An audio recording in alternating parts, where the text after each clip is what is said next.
Hello बच्चों, मैं हूं आपकी प्रीति मैम। तो बच्चों, आज मैं आपको पढ़ाऊंगी प्रपोजिशन के बारे में। मेरे पास क्लास 4th की बुक है, चैप्टर नंबर 16 में कंप्लीट कराऊंगी इस वीडियो में, जिसका नाम है प्रपोजिशन। लास्ट वीडियो में हम लास्ट चैप्टर बच्चों कंप्लीट कर चुके हैं ऑलरेडी। लास्ट वीडियो में मैंने आपको एडवर्ब्स बताया था, जो कि चैप्टर नंबर 15 था। इस वीडियो में हम प्रपोजिशन के बारे में पढ़ेंगे और इस लेसन को कवर करेंगे। तो चलिए समझते हैं सबसे पहले कि प्रपोजिशन होता क्या है। देखिए, प्रपोजिशन वर्ड का मतलब है प्री प्लस पोजीशन, यानी कि किसी भी नाउन की या प्रोनाउन की या फिर किसी भी चीज़ की जगह बताना। कैसे जगह बताना वो हम आगे इस वीडियो में सीखेंगे। आपको बहुत ही अच्छे से मैं क्लियर करूँगी, और जितनी भी बेसिक प्रपोजिशन है जिनको हम डेली यूज़ करते हैं अपने सेंटेंस में, जो बेसिक प्रपोजिशन है वो मैं इस वीडियो में कवर करूँगी। तो आपको वीडियो बिल्कुल स्किप नहीं करना है। तो देखिए, यहाँ पर सबसे पहले इसकी डेफिनेशन दी हुई है। A preposition tells about the relation between a noun or pronoun to something else in a sentence। तो देखिए, एक सेंटेंस में जो प्रपोजिशन काम करती है वो नाउन और प्रोनाउन के बीच का रिलेशन बताती है, यानी जगह बताती है। कैसे, वो हम आगे इस वीडियो में दिखेंगे। देखिए, यहाँ पर बहुत सारी चीज़ें लिखी हुई हैं इस पेज पर, जैसे कि आप देख सकते हैं पेज नंबर 61 पर काफ़ी सारी चीज़ें लिखी हुई हैं। लेकिन मैं आपको इसे अपने अकॉर्डिंग समझाऊंगी, क्योंकि जब मैं आपको समझाऊंगी तो वो एकदम बेसिक तरीका होगा। क्योंकि अगर आप इसके थ्रू समझेंगे तो हो सकता है कि आप काफ़ी सारी चीज़ें स्किप कर जाएं। लेकिन मैं जो बोर्ड पे आपको बताऊंगी, कम से कम 30 से भी ज़्यादा प्रपोजिशन मैं बोर्ड पर आपको बताने वाली हूँ। तो आपको बिल्कुल वीडियो स्किप नहीं करनी है। यहाँ पर कुछ हाईलाइट में भी दी हुई हैं, जैसे कि read some common proposition after, out, besides, into, to, among, till, with, of, under, about, by, without, of, up, before, above, for, in, since। तो ये कुछ प्रपोजिशन यहाँ पर लिखी हुई हैं, और इसके अनदर भी बहुत सारी प्रपोजिशन है, और कम से कम 30 से भी ज़्यादा मैं इस वीडियो में आज कवर करने वाली हूँ। तो ये प्रपोजिशन को हम कहाँ किन सेंटेंस में किस तरीके से यूज़ करते हैं वो हम आगे इस वीडियो में समझेंगे। तो चलिए वीडियो को स्टार्ट करते हैं। देखिए, सबसे पहले हमारा आता है इन। तो इन का यूज़ हम कैसे सेंटेंस में करते हैं। मान लीजिए यहाँ पर इन की हिंदी होती है मे, और मे का मतलब क्या है, जब आपका सेंटेंस होगा वह पार्क में है, तो इंग्लिश में क्या हुआ, वह पार्क में है, वह पार्क में है। तो हमारा यहाँ पर प्रपोजिशन क्या है, हमारा प्रपोजिशन है मे, जिसकी इंग्लिश होती है इन। देखिए, कोई भी चीज़ है, मान लीजिए ये मेरे पास मार्कर है, और मार्कर अगर इस बॉक्स में है तो इसका मतलब हम यहाँ पर इन यूज़ करेंगे। अगर कोई भी चीज़ है और वो उस बॉक्स के अंदर है, कोई भी चीज़ है जो चारों तरफ से बंद है और वो उसके अंदर है, इसका मतलब क्या है, इसका मतलब वहाँ पर मे का यूज़ करेंगे। क्या यूज़ करेंगे, मे का यूज़ करेंगे। अगर हम इसकी इंग्लिश बनाएंगे, he is in a park, तो ये जो इन हमने यूज़ किया, ये क्या है, हमारा प्रपोजिशन है। यहाँ पर आप देख सकते हैं जो मे हम यूज़ कर रहे हैं, मे जो है वो जगह बताने के लिए यूज़ कर रहे हैं। अगर हम यहाँ पर वह पार्क के बीच में है, वह पार्क के साइड में है, वह पार्क के पीछे है, तो देखिए ये करने से अगर हम मे ना लगाते हैं, पीछे लगाते हैं, तो तुरंत उसकी जगह चेंज हो जाती है। जिस भी लड़के की हम बात कर रहे हैं, जिस भी लड़की की हम बात कर रहे हैं, तो उसकी तुरंत जगह चेंज हो जाती है। अगर हम यहाँ पर मे ना लगा के, यानी इन ना लगा के he is behind a park, अगर हमारे यहाँ पर बिहाइंड होता है तो तुरंत इसकी क्या होगी, जगह चेंज हो जाती है। तो इसका मतलब क्या है कि ये जो हमारे प्रपोजिशन होते हैं वो जगह बताने के काम आते हैं। इसके बाद देखिए नेक्स्ट वाला देखते हैं। इन आप समझ चुके हैं, इसको मैं यहाँ से रेज कर देती हूँ। हर प्रपोजिशन का मैं आपको एग्जांपल देकर समझाऊंगी, जिससे कि आपको अच्छे से क्लियर रहे। ऑन की हिंदी होती है ऑन मतलब होता है पर। यहाँ पर तो बात हो रही थी में, या कोई भी चीज़ है वो उसके अंदर है, तो यहाँ पर बात हो रही थी में। लेकिन यहाँ पर क्या बात हो रही है, यहाँ पर बात हो रही है पर। कोई भी अगर सामान है, किसी भी चीज़ को ले लेते हैं, अगर वो फ्लैट सरफेस पर है, फ्लैट सरफेस मतलब अगर ये मार्कर है और ये मेरे ऐसे हाथ के ऊपर है, तो आप देख रहे हैं कि ये जो फ्लैट सरफेस है, ऐसी कोई भी चीज़ हो सकती है। मान लो कोई बुक है, वो टेबल पर रखी हुई है, तो वहाँ पर हम यूज़ करेंगे on. The book is on the table, क्योंकि क्या है, जो बुक है वो एक फ्लैट सरफेस पर रखी हुई है। आया समझ में? क्लियर? अगर कोई क्लॉक है, क्लॉक वॉल पर है, तो क्या है उसका जो पीछे की जो साइड है वो बिल्कुल फ्लैट है, तो इसीलिए हम the clock is on the wall, तो वहाँ पर भी हम ऑन यूज़ करते हैं। तो ये चीज़ आपको अच्छे से समझनी है। तो ऑन का एक एग्जांपल देख लेते हैं। Pen is on the table, तो ये एग्जांपल हो गया ऑन का। Pen is on the table, जो पेन है वो टेबल पर है। तो ये जो ऑन है हमारा, ये क्या है? ये हमारा प्रपोजिशन है। मान लीजिए अगर यहाँ पर ऑन नहीं होता है, ऑन अगर नहीं होता और यहाँ पर हम डैश दे देते हैं और यहाँ पर हम ऑप्शन दे देते हैं, एक ऑन है और एक इन है, तो फिर आपको यहाँ पर समझना होगा कि इन आएगा या ऑन आएगा। तो यहाँ पर आपको कैसे समझना है? आपको यहाँ पर ऐसे समझना है कि जो पेन है वो टेबल में तो नहीं हो सकता, टेबल के अंदर तो नहीं हो सकता, तो डेफिनेटली वो ऑन ही होगा। तो इस तरीके से आप समझेंगे और एग्जाम्स में फिल करेंगे। ज़्यादातर ये वर्कशीट में और एग्जाम्स में इस तरीके के क्वेश्चन आते हैं कि डैश लगा हुआ होता है और ऊपर लिखा होता है कि प्रपोजिशन आपको फिल करनी है। तो कैसे फिल करेंगे? अगर आप यहाँ पर आप देखेंगे तो दोनों में आपको कंपैरिजन करना है कि ऑन आएगा, ऑन सुटेबल है या इन सुटेबल है।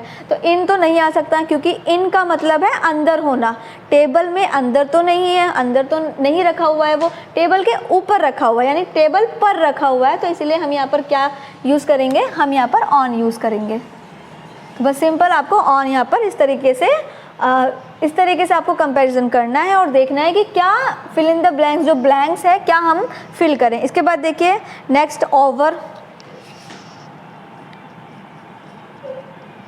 ओवर का मतलब होता है ऊपर, ओवर का मतलब होता है ऊपर। अब देखिए ओवर जो हम यूज़ करते हैं, इसके जैसे ही और भी वर्ड हैं, जैसे ओवर है, एबव है, अपॉन है, लेकिन तीनों की जो मीनिंग है, तीनों को जो हम यूज़ करते हैं वो अलग अलग जगह पर यूज़ करते हैं। यहाँ अभी सबसे पहले हम ओवर को समझेंगे। ओवर हम यूज़ करते हैं जब हमारे सर के ऊपर कोई चीज़ टिकी हुई होती है। टिकी मतलब जैसे फ़ैन है वो टिका हुआ है, छत है वो टिकी हुई है। तो इस तरीके की चीज़ें जो हमारे सर के ऊपर बिल्कुल स्ट्रेट हैं, टिकी हुई हैं, तो वहाँ पर हम क्या यूज़ करते हैं? वहाँ पर हम ओवर यूज़ करते हैं। जैसे फ़ैन हो गया, ब्रिज हो गया, और क्या हो गया? रूफ हो गई, छत हो गई। तो ऐसी चीज़ जो हमारे सर के ऊपर टिकी हुई है, वहाँ पर हम क्या यूज़ करते हैं? वहाँ पर हम ओवर यूज़ करते हैं। कैसे? जैसे the bridge is over the river, इस तरीके का आप एग्जाम्पल समझ सकते हैं। The fan is over the head, तो इस तरीके के एग्जाम्पल होंगे इसके लिए। इसके बाद देखिए ये हमारा 2, 3, 4 पर हम लेते हैं अंडर। अंडर का मतलब है के नीचे। देखिए अभी इससे पहले भी मैंने एक एग्जांपल दिया था, जैसे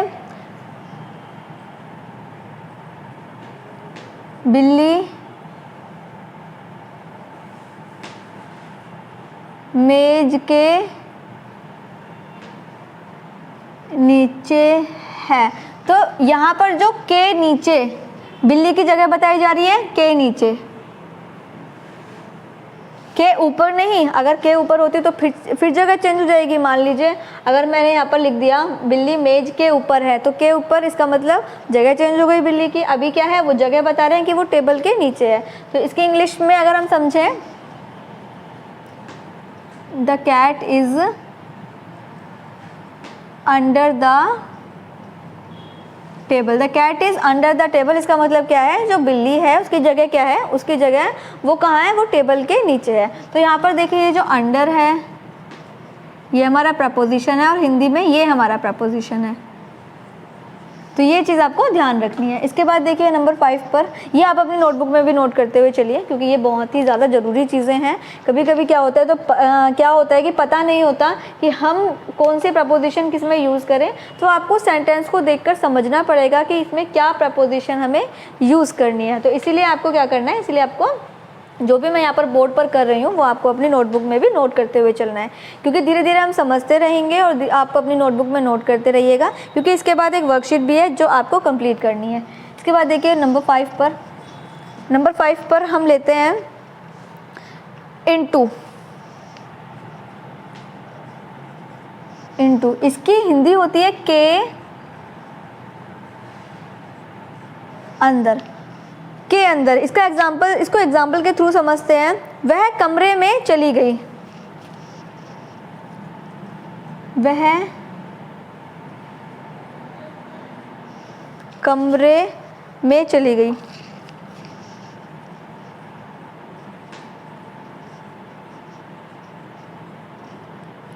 में लग गया है तो अब इसका मतलब ये नहीं है कि आप इसमें इन लगा देंगे, क्योंकि वो कमरे के अंदर गई है, चली गई। शी इज इनटू, आप टू भी लगाएंगे साथ में, इन तो लगाएंगे ही लगाएंगे क्योंकि वो कमरे के अंदर गई है।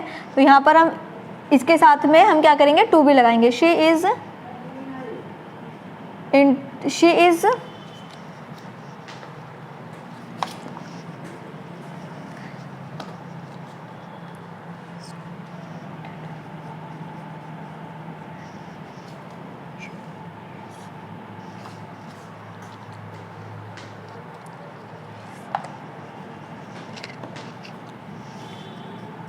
into the room।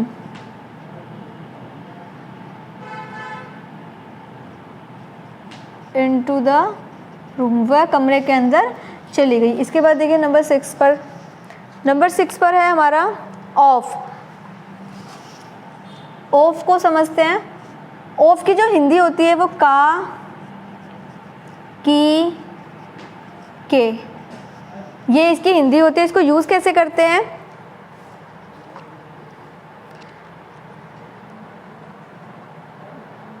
ओके जब हम किसी को बताते हैं का, ये हम यूज़ कैसे करेंगे, जब हम किसी को बताते हैं कि वह उसका पैन है या फिर वह उसका भाई है।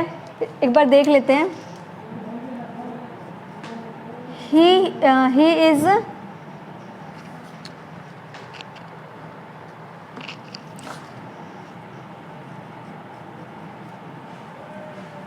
He is brother of Ram.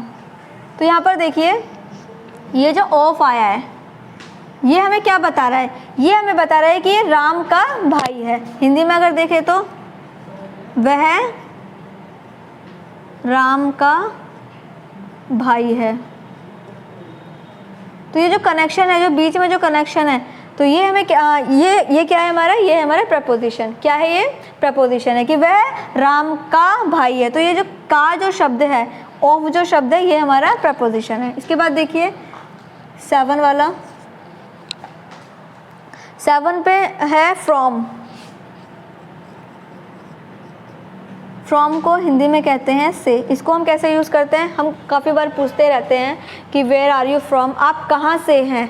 तो एक एग्जांपल तो यही हो गया कि आप कहाँ से हैं। तो हम क्या पूछ रहे हैं, हम उसकी जगह पूछ रहे हैं कि वो कहाँ से बिलोंग करते हैं। जब हम किसी के बारे में पूछते हैं कि वो कहाँ से, यानी कहाँ से वो बिलोंग करते हैं, तो तब हम फ्रॉम का यूज़ करते हैं। या फिर हम यूज़ करते हैं फ्रॉम को।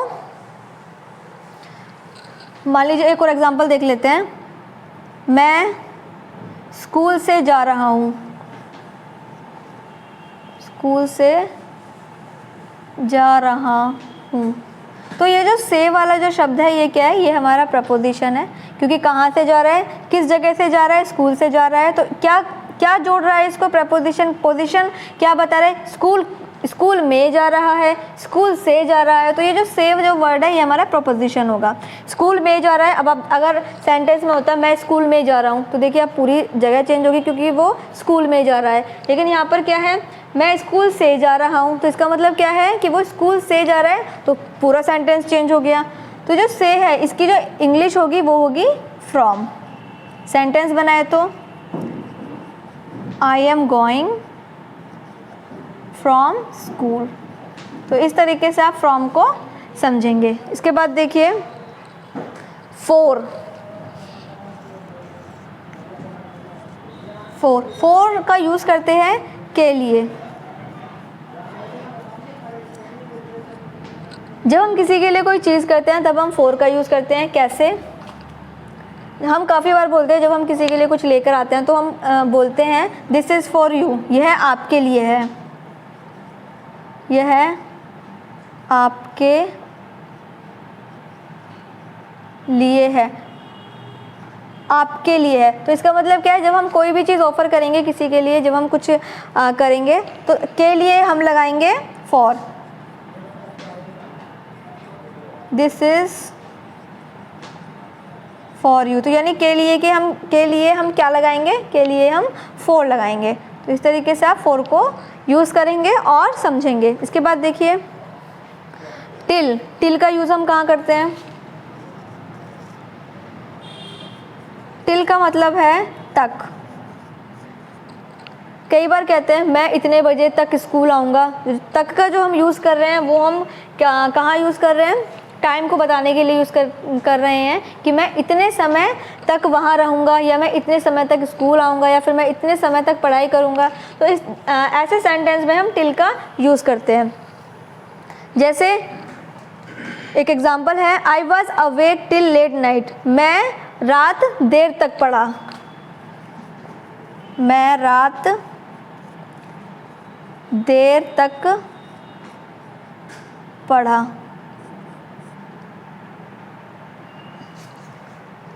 I was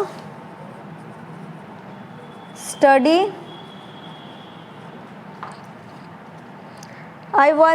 या फिर मैं रात देर तक जगा या पढ़ा, I was study till late night,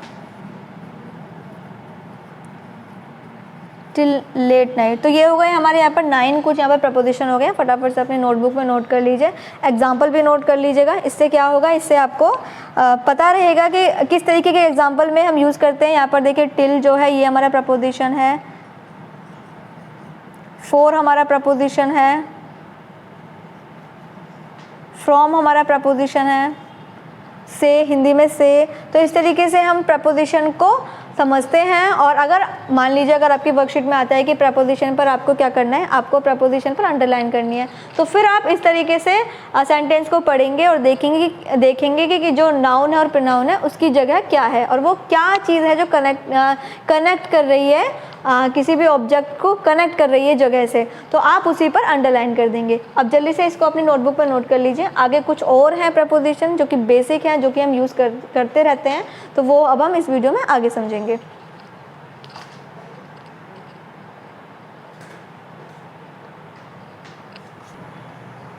ten पर समझते हैं बिटवीन।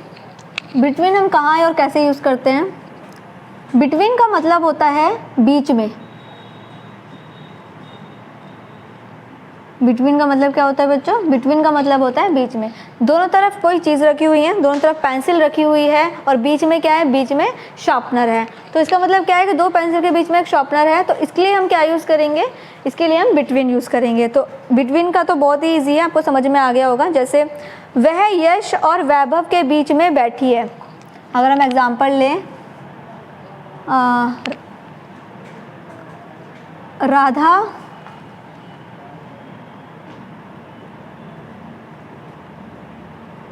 अपने दोनों भाई के बीच बैठी है। तो वही जो बीच में बैठी है, तो इसके ये जो हमारा बीच में जो वर्ड है ये हमारा प्रपोजिशन है। जगह बताई जा रही है किसकी, राधा की जगह बताई जा रही है कि वो अपने दोनों भाइयों के बीच में बैठी है। तो Radha is sitting between his two brothers. तो इस तरीके से आपका ये सेंटेंस होगा। तो ये जो बिटवीन है ये हमारा क्या है, ये हमारा प्रपोजिशन है। इसके बाद अब नेक्स्ट वाला देखेंगे। नेक्स्ट वाले पे बिटवीन के बाद हम समझेंगे बिहाइंड। बिहाइंड का मतलब होता है पीछे। बिहाइंड का मतलब क्या होता है, पीछे। अब देखिए वहीं अगर हम सेम एग्जांपल की बात करें, राधा अपने दोनों भाई के पीछे बैठी है, तो बिटवीन यहाँ पर कहाँ थी, यहाँ पर तो बीच में थी, लेकिन वहीं अगर वो पीछे बैठी है तो वहाँ पर हम बिहाइंड का यूज़ करेंगे। तो एग्जांपल यही ले लेते हैं, Radha is sitting behind his two brother. तो अगर कोई भी है, अगर वो पीछे है, या फिर कोई चीज़ है, किसी चीज़ की बात करें कि पेन है वो पेन नोटबुक के पीछे है, तो the pen is behind to the notebook. तो हम क्या करेंगे, बिहाइंड को हम इस तरीके से यूज़ करते हैं। इसके बाद देखिए हेयर, ये भी हमारा प्रपोजिशन है क्योंकि ये क्या बता रहा है, हमें जगह बता रहा है। यहाँ कई बार बोलते हैं मैं यहाँ हूँ, तुम कहाँ हो, मैं यहाँ हूँ, मैं यहाँ हूँ। फाइनली बात यही है कि अगर कोई चीज़ जब किसी चीज़ की जगह बताई जाती है तो वहाँ पर हम प्रपोजिशन यूज़ करते हैं। मैं यहाँ हूँ, आई एम हेयर, ये क्या है, हमारी जगह बता रहे हैं, तो ये क्या है हमारा, ये हमारी प्रपोजिशन है।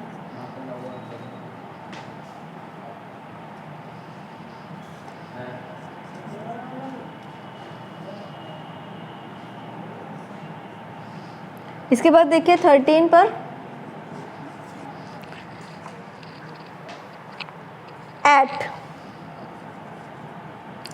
एट की जो देखिए एट को हम कई जगह पर यूज़ करते हैं। कहाँ यूज़ करते हैं, टाइम के लिए यूज़ करते हैं, और इसकी जो हिंदी होती है वो पर होती है। अब आप कहेंगे कि पर तो हमारा हम पर की जो क्या नाम है, जो ओन है उसकी भी हिंदी पर होती है, लेकिन नहीं, आप यहाँ पर इसको ऐट को दूसरी तरीके से समझिए। कैसे, ऐट को हम टाइम पर यूज़ करते हैं, टाइम के लिए यूज़ करते हैं, और हम यूज़ करते हैं छोटे छोटे जगहों के लिए, यानी कि स्मॉल प्लेसेस। कैसे, वो भी मैं आपको बताऊँगी। और हम इसको यूज़ करते हैं नाइट और नून के लिए, नाइट के लिए और नून के लिए। फेस्टिवल और बर्थडे के लिए भी इसको यूज़ करते हैं, फेस्टिवल बर्थडे के लिए भी यूज़ किया जाता है। इसके बाद हम फेस्टिवल और बर्थडे के लिए यूज़ करते हैं। तो देखिए अब इसको आप समझिए। टाइम के लिए यूज़ करते हैं जब हम किसी को एक टाइम बताते हैं कि मैं 8 बजे, जब हम किसी का अप्रोक्सीमेट टाइम बताएंगे तो हम एट लगाएंगे। कैसे, एट 8 o'clock। इस तरीके से हम इसको यूज़ करते हैं। जब हम टाइम बताते हैं, एग्जैक्ट टाइम बताते हैं और आसपास का टाइम बताते हैं कि हाँ मैं इस समय पर वहाँ पहुँच जाऊँगा, तो तब हम इसका एट का यूज़ करेंगे। छोटी जगहों के लिए यूज़ किया जाता है, जैसे एट स्टेशन, ऐसे ही हो रहा है एट बस स्टॉप।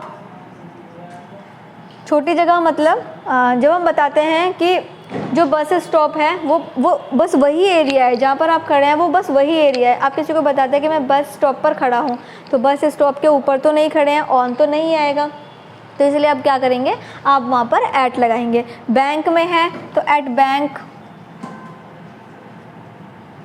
एयरपोर्ट पर है एट एयरपोर्ट। तो इस तरीके से आप क्या करेंगे, आप एट का यूज़ करेंगे। इसके बाद देखिए एट का यूज़ किया जाता है नाइट के लिए, एट नाइट, एट आफ्टरनून।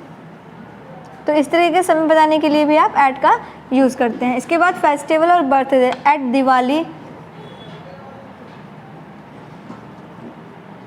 कोई आपसे पूछ रहा है कि आप कब आएंगे, मैं दिवाली पर आऊँगा, तो दिवाली पर चढ़कर थोड़ी आएंगे। दिवाली पर आऊँगा तो आप वहाँ पर ऑन तो यूज़ नहीं करेंगे, आप एट यूज़ करेंगे, एट दीपावली या एट होली।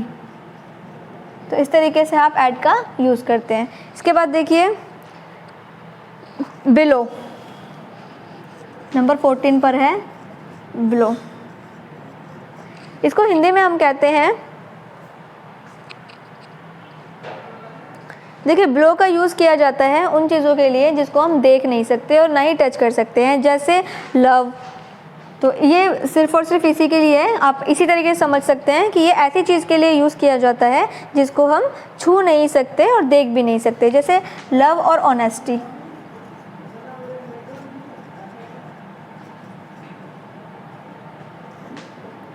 और इसकी जो हिंदी होती है, बिलो मतलब के ऊपर। कई बार कहते हैं कि जो ईमानदारी है वो पैसे से भी ऊपर है, तो वहाँ पर हम बिलो का यूज़ करते हैं। इसके बाद देखिए 15 पर अपॉन। देखिए अपॉन का मतलब भी होता है के ऊपर, कंडीशन अलग है, ये ध्यान रखना। ओवर जो पहले बताया था उसकी कंडीशन अलग थी, और यहाँ पर अपॉन जो है इसकी कंडीशन अलग है, और जो बिलो है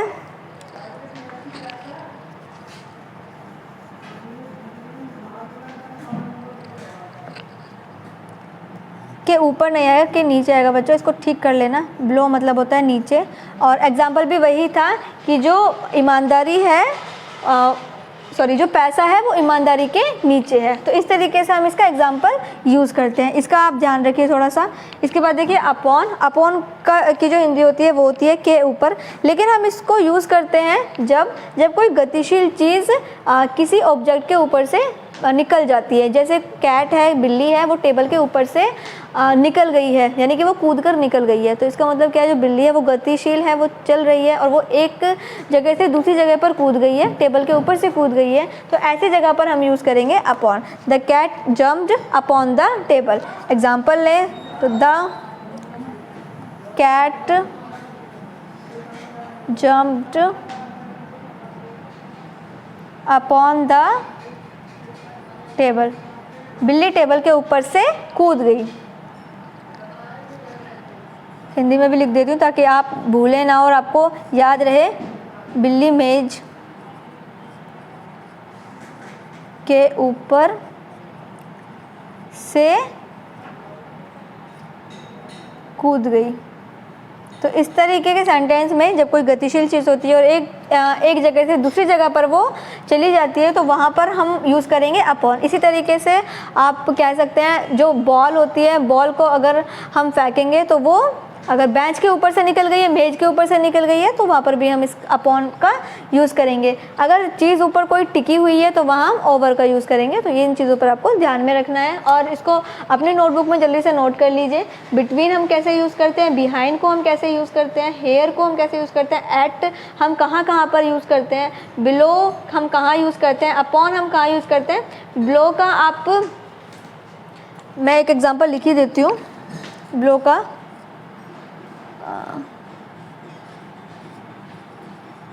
money is below the honesty। तो जो मनी है वो ईमानदारी के नीचे है। सबसे पहले ईमानदारी आती है, उसके बाद फिर पैसा आता है। तो इस वजह से जो दिखाई तो नहीं दे रही, और ऊपर नीचे उसकी जगह दिखाई तो नहीं दे रही, लेकिन वो ऑब्वियस है कि जो पैसा, अगर ईमानदार नहीं है कोई आदमी तो मनी भी उसकी अच्छी नहीं है, उसको नहीं ब्लेस किया जाएगा, उसको नहीं जो है उसको ईमानदारी में नहीं रखा जाएगा। तो सबसे पहले ईमानदारी है, उसके बाद फिर उसके पैसे हैं। तो हर किसी को ईमानदारी के थ्रू ही पसंद किया जाता है। तो इसी वजह से यही इसका एग्जाम्पल है। तो मैंने लिख दिया है यहाँ पर, आप नोट कर लीजिएगा अपनी नोटबुक में। ये सभी चीज़ें एग्जाम्पल के साथ नोट कर लीजिए। इसके बाद कुछ और प्रपोजिशन रह गए हैं, वो हम आगे करेंगे। नेक्स्ट है हमारा 16 पर है हमारा अबाउट, जिसको हिंदी में कहेंगे के बारे में। जब हम किसी के बारे में बात कर रहे होते हैं या किसी भी चीज़ के बारे में बताते हैं तो तब हम इसका यूज़ करते हैं। जैसे कि एग्जांपल ले लेते हैं, मैं आपके बारे में बात कर रही हूँ। एग्जांपल है मैं आपके, या वे, या यही ले लेते हैं, मैं आपके बारे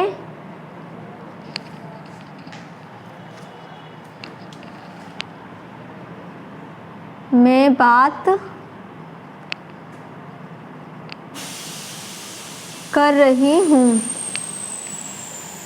इंग्लिश में I am talking about you. तो ये जो अबाउट है, जब हम किसी के बारे में बात कर रहे होते हैं तब हम इसका यूज़ करते हैं अबाउट और के बारे में। जब भी आप के बारे में किसी को बताएंगे, किसी की भी चीज़ के बारे में बताएंगे या पेन के बारे में बताएंगे, तो वहाँ पर आप अबाउट का यूज़ करेंगे। अब नेक्स्ट वाला देखिए, नेक्स्ट वाला है टू।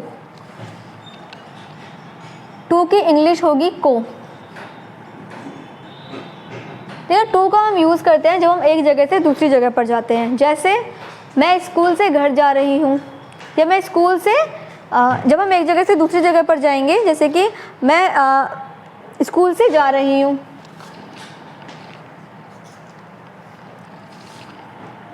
या फिर मैं स्कूल जा रही हूँ।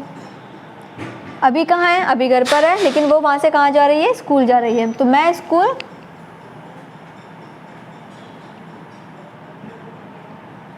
जा रही हूँ, तो क्या होगी इसका English? I am going to. तो ये जो टू आया है यहाँ पर, ये हमारा क्या है? ये हमारा प्रपोजिशन है। मैं स्कूल जा रही हूँ या मैं स्कूल को जा रही हूँ। देखिए यहाँ पर टू लिखा तो नहीं है, लेकिन हम जब इंग्लिश में इसको यूज़ करेंगे, इंग्लिश में बनाएंगे, तो तब हम टू का यूज़ करेंगे, क्योंकि हम टू से हम बता रहे हैं कि अभी हम कहीं किसी और जगह पर हैं, लेकिन अब हम स्कूल जाएंगे, यानी कि हम अपनी जगह को चेंज करेंगे, तो इसीलिए हम यहाँ पर टू का यूज़ करेंगे। इसके बाद देखिए नेक्स्ट वाला, नेक्स्ट पर हम समझेंगे देन। देन की हिंदी होती है, देन का हम यूज़ करते हैं कंपैरिजन करने के लिए, तुलना करने के लिए। तुलना करने के लिए हम इसका यूज़ करते हैं।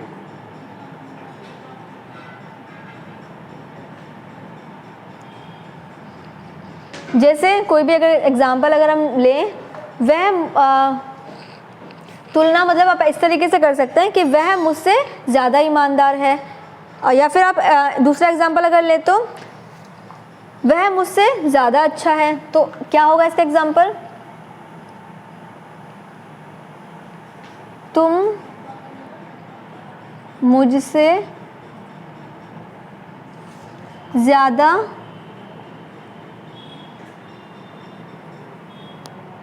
अच्छे हो, तुम मुझसे ज़्यादा अच्छे हो। तो तुलना किसकी हो रही है? मेरी और आपकी तुलना हो रही है। यहाँ पर जो है दो पार्टी हैं जो आपस में तुलना कर रहे हैं, तो इसका मतलब ये जो कंपैरिजन जो हो रहा है, जो कंपैरिजन होता है, तो उसको वहाँ पर हम देन का यूज़ करते हैं। अगर हम इंग्लिश में बनाएंगे, इसको हम इंग्लिश में जब ट्रांसलेट करेंगे तब यूज़ करेंगे यू आर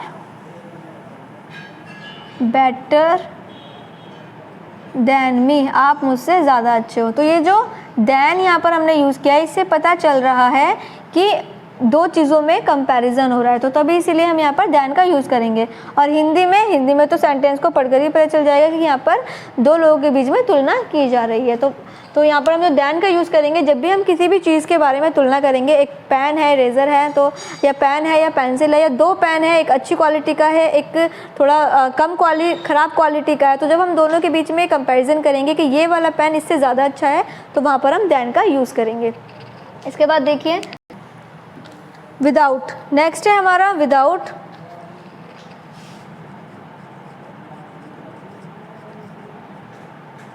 विदाउट की हिंदी होगी के बिना।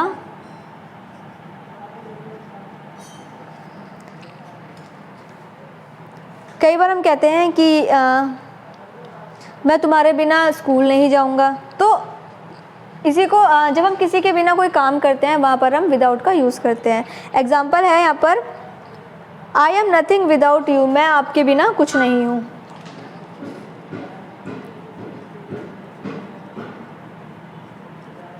मैं आपके बिना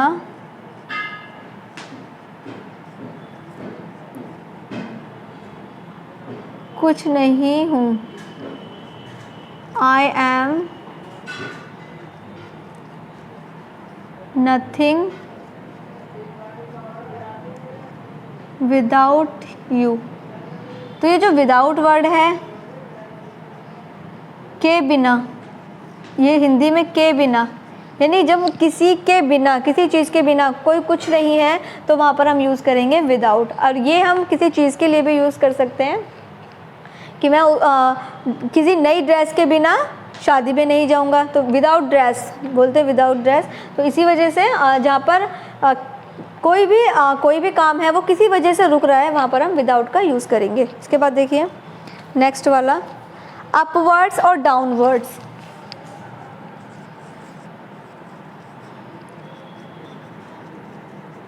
अपवर्ड्स डाउनवर्ड्स। इन दोनों को हम एक साथ समझेंगे। इसकी हिंदी होती है ऊपर की तरफ,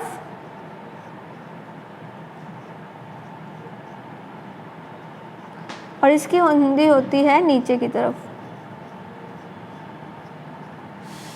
इसको हम तब यूज़ करते हैं जब सीढ़ियाँ ले लेते हैं, सीढ़ियाँ ऊपर की तरफ जाती हैं तो अपवर्ड्स यूज़ करेंगे, और वही सीढ़ियाँ नीचे की तरफ आती हैं तो डाउनवर्ड्स यूज़ करेंगे। सिंपल, इसका कोई ऐसा नहीं है कि आप इसको अलग से आपको यूज़ करना है। जो भी चीज़ है कोई ऊपर की तरफ चढ़ रही है, ऊपर की तरफ बढ़ रही है तो अपवर्ड्स, और अगर नीचे की तरफ वो नीचे की तरफ आ रही है वही चीज़ तो वहाँ पर डाउनवर्ड्स हम यूज़ करेंगे। इसके बाद देखिए एगो,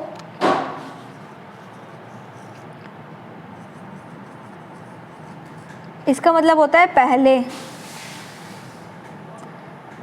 अगर आप मोबाइल यूज़ करते हैं, ऑनलाइन कोई ऐसी सोशल मीडिया पर अगर आप एक्टिव हैं और यूज़ करते हैं तो आपने देखा होगा जब कोई थोड़ी देर पहले एक्टिव होता है यानी कि ऑनलाइन होता है तो वहाँ पर एक ऊपर एक साइन यानी कि ऊपर लिखा हुआ आता है कि 2 मिनट्स एगो या 5 मिनट्स एगो, 1 डे एगो। तो वहाँ पर हम यूज़ करते हैं जब हम किसी पास्ट के टाइम के बारे में बताते हैं। एगो यूज़ होता है जब हम किसी भी पर्सन का या किसी भी चीज़ के पास्ट के टाइम के बारे में बताते हैं, तब हम एगो का यूज़ करते हैं। पॉइंटिंग पास्ट टाइम,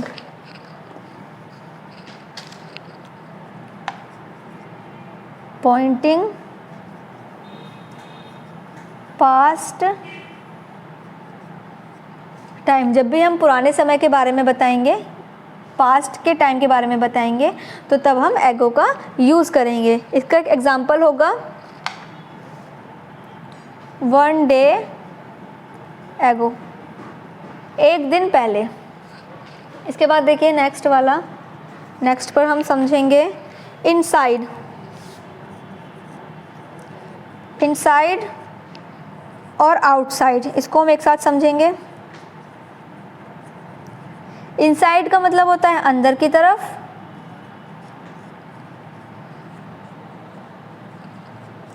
और आउटसाइड का मतलब होता है बाहर की तरफ। एग्जाम्पल से समझे तो अंदर की तरफ क्या है, व्हाट इज इनसाइड। पूछते हैं कई बार अंदर की तरफ क्या है, अंदर क्या है भाई, तो व्हाट इज इनसाइड। तो ये हमारा प्रपोजिशन है, ये हमारा यहाँ पर एगो प्रपोजिशन है।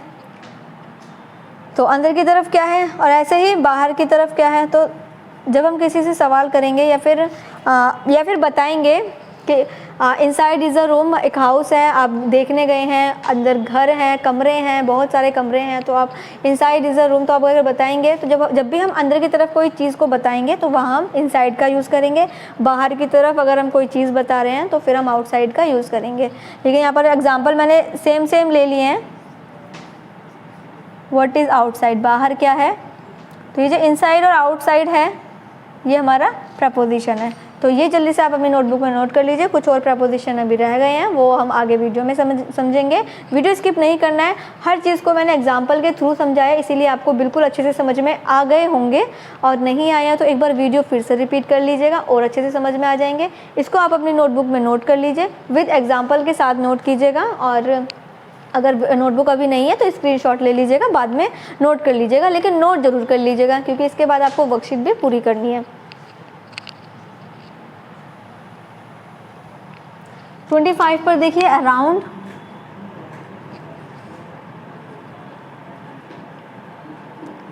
अराउंड को हिंदी में बोलेंगे चारों ओर, चारों ओर या चारों तरफ। देखिए आप बीच में हैं और चारों तरफ आपके पास कोई सामान है या कोई चीज़ बीच में है और चारों तरफ कोई सामान है, तो वहाँ पर हम बोलेंगे, वहाँ पर हम यूज़ करेंगे अराउंड। जैसे कि एग्जांपल है पीपल अराउंड मी, मेरे चारों तरफ या चारों ओर लोग हैं।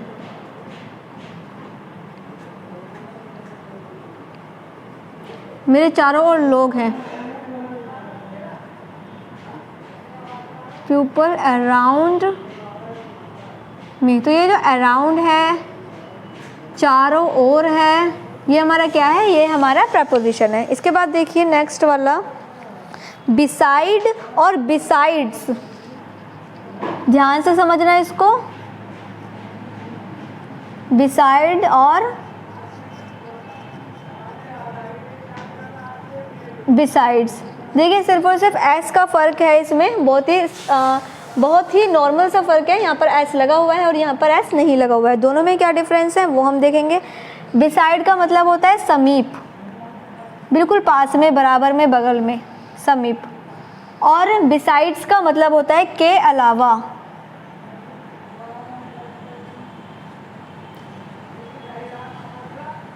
कैसे यूज़ करेंगे, कई बार हम बोलते हैं कि वह मेरे समीप आकर बैठ गया, वह मेरी बगल में बैठ गया, तो वहाँ पर हम यूज़ करेंगे बिसाइड।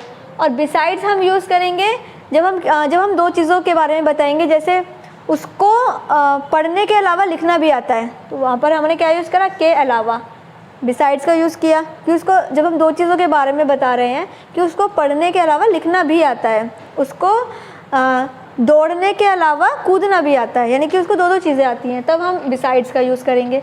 एग्जाम्पल देखेंगे कुछ। Beside, he is sitting beside me, वह मेरे बगल में बैठ गया, या समीप में बैठ गया, समीप बैठ गया। he is sitting beside me.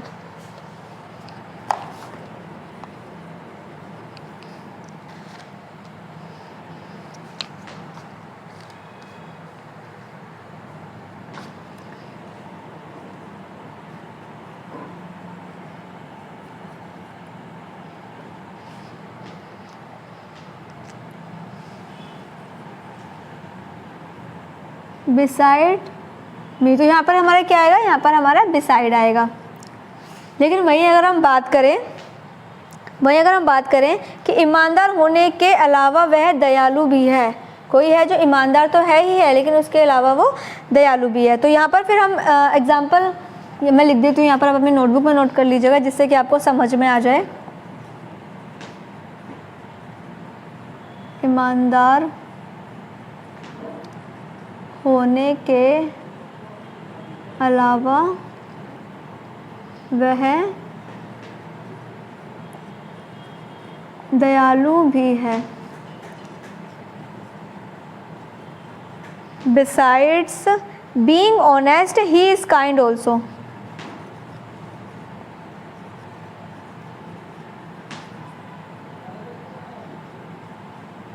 He is kind also, वो ईमानदार भी है और इसके अलावा ईमानदार के साथ साथ वो दयालु भी है। इसके बाद देखिए 28 पर बिफोर समझेंगे हम और साथ में आफ्टर समझेंगे। देखिए बिफोर का मतलब होता है पहले और आफ्टर का मतलब होता है बाद में। मैथ में हम कई बार पढ़ते हैं कि 26 के पहले क्या आता है, यानी कि 26 से पहले क्या आता है, बिफोर क्या आता है, 26 के बाद क्या आता है, यानी आफ्टर क्या आता है। तो ये तो बहुत ही सिंपल सी चीज़ है जो कि आपने कई बार मैथ्स में तो छोटे बच्चों की बुक्स में ही है ये कि बिफोर आफ्टर उन्हें करने होते हैं, तो ये तो मुझे लगता है समझाने की ज़रूरत नहीं है, लेकिन फिर भी एक एग्जाम्पल मैं आपको बता देती हूँ। बिफोर गोइंग टू स्कूल जाने से पहले यू शुड रीड न्यूज़पेपर, आपको न्यूज़पेपर पढ़ना चाहिए। तो स्कूल जाने से पहले यानी कि पहले में जो हम लगाएंगे वो वहाँ पर हम बिफोर यूज़ करेंगे। वहीं अगर आफ्टर, अगर हम कोई चीज़ है, किसी काम को हम बाद में करने की बात कर रहे हैं, यानी कोई डिजिट है उसके बाद में कौन सा नंबर आता है, या कोई काम है जिसको हम उस काम के बाद में करने की बात कर रहे हैं, तो वहाँ पर हम आफ्टर का यूज़ करेंगे। तो इसके एग्जाम्पल की ज़रूरत नहीं है, ये तो आपको अच्छे से क्लियर हो गया होगा। इसके बाद एक और देख लेते हैं, अप का मतलब होता है ऊपर। कई बार हम कहते हैं बच्चों को हैंड्स अप, ऊपर हाथ ऊपर। तो इस तरीके के सेंटेंस में जब हम किसी चीज़ को या कोई भी ऐसी चीज़ है जिसको हम ऊपर करने की बात करते हैं, तब हम यहाँ पर अप का यूज़ करते हैं। तो आई होप आपको ये सब बिल्कुल क्लियर हो गए होंगे, अपनी नोटबुक में नोट कर लीजिए। और यही प्रपोजिशन है जो बहुत ही बेसिक हैं, जो आपको ज़्यादातर सेंटेंस में देखने को मिलेंगी, और यही आपको अपनी नोटबुक में अच्छे से प्रैक्टिस करना है, तैयारी करनी है। और इसके बाद में इसकी वर्कशीट है वो आपको पूरी करके मेरे को बताना है मेरी कमेंट में। अगर आपको समझ में नहीं आता है तो एक बार मुझे कमेंट करके ज़रूर बताइएगा कि कौन सा सेंटेंस आपको समझ में नहीं आया, और एक बार प्रैक्टिस ज़रूर कर लीजिएगा। स्क्रीन पर आपको जो है वर्कशीट आपको मिल जाएगी, अभी आप स्क्रीन पर नोट कर लीजिएगा। ये आप अपनी रफ नोटबुक में नोट कर लीजिए, इसका स्क्रीनशॉट ले लीजिए और अपनी नोटबुक में नोट कर लीजिएगा। इसको मैं ऐसे रफ कर देती हूँ। वर्कशीट मैं आपको बताऊँगी, ये आपको फिल करनी है।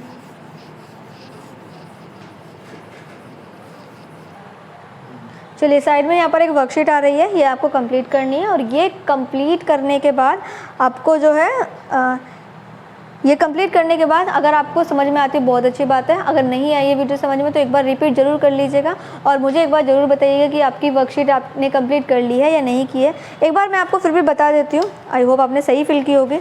फर्स्ट वाला, we live dash the same house, तो इसमें क्या आएगा, इन आएगा या इनटू आएगा, तो आपको ये फिल करना है। तो इसमें क्या आएगा, ये आपको इसमें फिल कर लेना है। इसके बाद देखिए 2 वाला, the old man divide 4 candies dash Tamanna and Kamna. जो ओल्ड मैन है उसने 2 कैंडीज तमन्ना और कामना के डिवाइड की हैं, तो क्या आएगा, बिटवीन आएगा या अमॉन्ग आएगा, वो आपको यहाँ पर फिल करना है। इसी को मैं एक बार बता भी देती हूँ। सेंटेंस आपको पढ़ना है और इसका मीनिंग समझना है और फिर आपको ये फिल करना है। बिटवीन का मतलब होता है बीच में, तो जैसे कि 2 वाले में लिखा हुआ है, फर्स्ट वाले में लिखा हुआ है we live dash the same house, हम एक ही घर में रहते हैं, और में की इंग्लिश क्या होती है, इन होती है, तो इसलिए आप इन यूज़ करेंगे, यहाँ पर इन फिल करेंगे। 2 वाले में बताया है कि जो एक बूढ़ा आदमी है उसने 2 लड़कियों के बीच में उसने क्या किया है, कैंडीज़ को डिवाइड किया है, तो बीच में आएगा क्योंकि दो लड़कियां हैं जिनके बीच में कैंडीज़ को डिवाइड किया गया है, इसलिए आपको इसमें बिटवीन फिल करना है। 3 वाला देखिए, the purse is dash the pocket, तो जो पर्स है वो पॉकेट के ऊपर है या फिर अंदर है, यानी कि में है, पॉकेट में है, या फिर ऑन का मतलब होता है ऊपर और इन का मतलब होता है में, तो क्या आएगा बच्चों, इसमें जो पर्स है वो पॉकेट में है या पॉकेट पर है, तो हम यूज़ करेंगे यहाँ पर इन फिल कर लीजिए। 4 वाला देखिए, the scenery was hung the wall, जो सीनरी है वो वॉल पर है।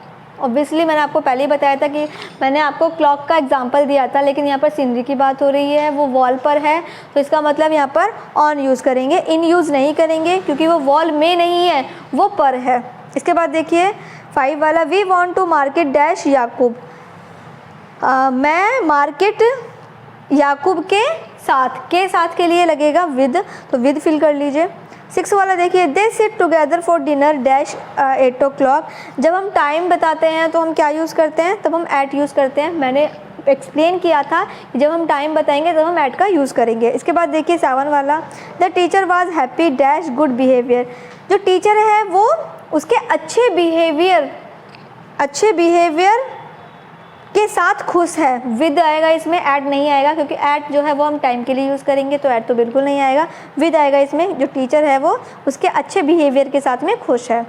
8 वाला देखिए, Kanta will return from Mumbai dash a week, जो कांता है वो मुंबई 1 वीक में क्या होगी, वो वापस हो जाएगी, एक वीक में वापस हो जाएगी, तो इन आएगा इसमें। इसके बाद देखिए 9 वाला, कमल is married dash Rajni, Kamal ने मैरिज यानी कि शादी की किसके साथ, विद आएगा इसमें, Kamal is married with Rajni, Kamal ने रजनी के साथ में शादी की। Sit dash the chair, under करना है या ऑन करना है, यानी कि बैठना है चेयर पर या चेयर के नीचे, तो पर के लिए हम ऑन लगाएंगे, तो आप ऑन यूज़ कर लीजिए। मैं एक बार फिर से फिल कर देती हूँ यहाँ पर बोर्ड पर, तो आप यहाँ से फिल कर लीजिएगा। वी लिव इन, फर्स्ट वाले में आप इन फिल करेंगे बच्चों, सेकेंड वाले में आप बिटवीन फिल करेंगे, 3 वाले में आपको फिल करना है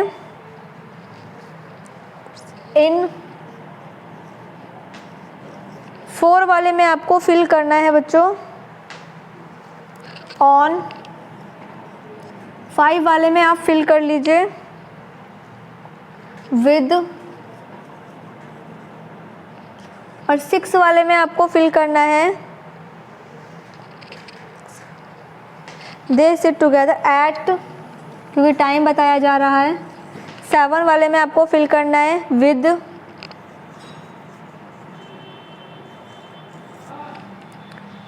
Kanta will return from Mumbai in. 9 वाले पे आपको फिल करना है विद, और 10 वाले पे आपको फिल करना है ऑन। और इसी के साथ में ये एक्सरसाइज भी कंप्लीट हो गई है। आने वाली नेक्स्ट वीडियो में हम पढ़ेंगे चैप्टर नंबर 17 कंजक्शन, हम नेक्स्ट वीडियो में पढ़ेंगे। ये वीडियो आप कंप्लीट करके अपनी बुक में फिल कर लीजिएगा। आई होप आपको प्रपोजिशन में अब कोई भी दिक्कत नहीं होगी, आपको प्रपोजिशन अच्छे से समझ में आ गई होगी।